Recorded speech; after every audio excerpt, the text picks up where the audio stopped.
दोस्तों, बॉलीवुड में कई चेहरे आए और चले गए, लेकिन कुछ सितारे ऐसे होते हैं जो अपनी आवाज़ और अदाओं से हमेशा दिलों पर राज करते हैं।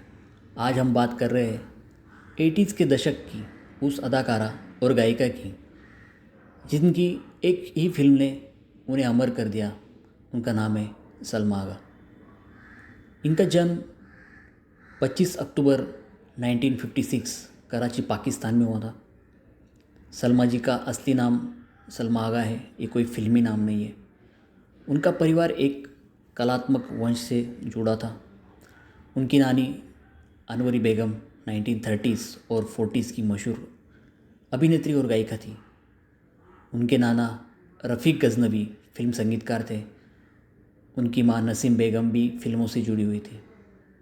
उनके परिवार की जड़ें भारत के अमरावती यानी महाराष्ट्र और बाद में कराची तक फैली हुई थी। जब सलमा छोटी थी तब उनका परिवार लंदन शिफ्ट हो गया। सलमा ने ब्रिटिश माहौल में परवरिश पाई, लेकिन घर घर पर उन्हें हिंदुस्तानी पाकिस्तानी संस्कृति और संगीत से जोड़ा गया। बचपन से ही उन्हें संगीत का गहरा शौक था। उनकी आवाज़ में गहराई और दर्द था जो उन्हें दूसरों से अलग करता था। सलमा आगा को इंडियन क्लासिकल म्यूज़िक की ट्रेनिंग मिली थी। उन्होंने इंग्लिश पॉप और उर्दू हिंदी गाने दोनों गाए, जिससे उनकी आवाज़ बहुमुखी हो गई। सलमा आगा का फिल्मी करियर कहीं ना कहीं राज कपूर परिवार से भी जुड़ा हुआ है। असल में उनका परिवार पहले से ही फिल्मी इंडस्ट्री और म्यूज़िक वर्ल्ड से जुड़ा हुआ था। सलमा आगा की माँ नसरीन आगा, जिन्हें किड्डो भी कहा जाता है, 1940s और 1950 के दशक की जानी मानी अदाकारा थी।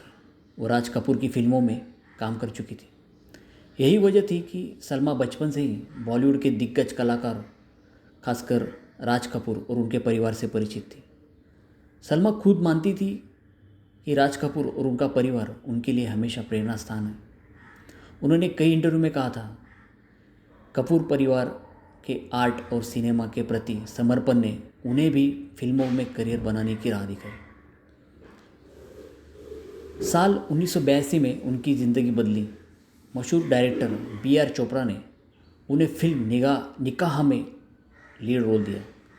निकाह उस दौर की सबसे चर्चित फिल्म बनी क्योंकि इसने तलाक और निकाह हलाला जैसे संवेदनशील मुद्दों को छुआ। सलमा ने नीलोफर का किरदार निभाकर दर्शकों को दिल जीत लिए। इसके गाने जैसे दिल के अरमा आंसुओं में बह गए, फिजा भी जावा जावा, चेहरे पे खुशी छा जाती है। इन गानों की वजह से सलमा आगा ने प्लेबैक सिंगिंग में इतिहास रच दिया। 1983 में उन्हें Filmfare best film female playback singer award मिला।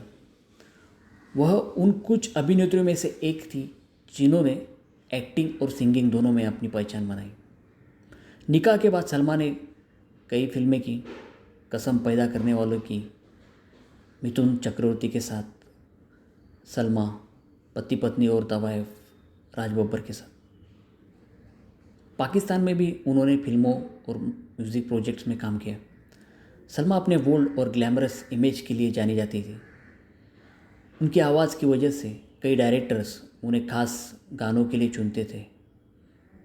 सलमा निजी ज़िंदगी में हमेशा सुर्खियों में रही। उनकी पहली शादी पाकिस्तान के मशहूर स्क्वैश खिलाड़ी रहमत खान से हुई।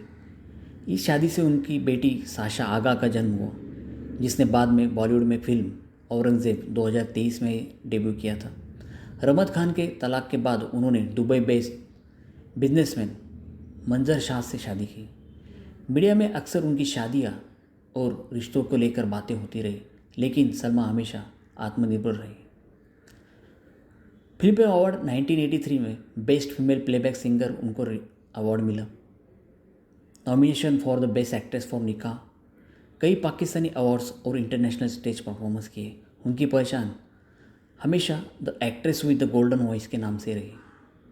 90s के बाद सलमा ने फिल्मों से दूरी बना ली और परिवार पर ध्यान दिया, लेकिन उनका नाम हमेशा फिल्मों और संगीत की चर्चाओं के आता रहा। आज भी उन्हें याद किया जाता है, एक ऐसी बोल्ड एक्ट्रेस जिसने सामाजिक मुद्दों वाली फिल्मों में काम किया। और एक सिंगर जिनकी आवाज़ में दर्द और जुनून दोनों बयां करती है। सलमा आगा को इंडियन सिटीजनशिप मिल चुका है। वो उर्दू, हिंदी, इंग्लिश तीनों भाषाओं में फ्लुएंटली गा सकती है। उनका गाना दिल के अरमा आज भी हर गमगीन मौके पर गाया जाता है। वो बॉलीवुड और पाकिस्तान सिनेमा दोनों की कनेक्टिंग ब्रिज माना जाता है। दोस्तों, सलमा आगा सिर्फ एक नाम नहीं है, बल्कि एक एहसास है। एक ऐसी शख्सियत जिसने अपनी आवाज़ और अदाकारी से करोड़ों दिलों को छुआ। उनकी कहानी हमें ये सिखाती है, अगर हुनर, हिम्मत हो तो इंसान सीमाएं तोड़कर भी अपनी पहचान बना सकता है। अगर आपको ये बायोग्राफी पसंद आई तो वीडियो को लाइक करें और शेयर करें और चैनल को सब्सक्राइब करना ना भूलें। Thank you.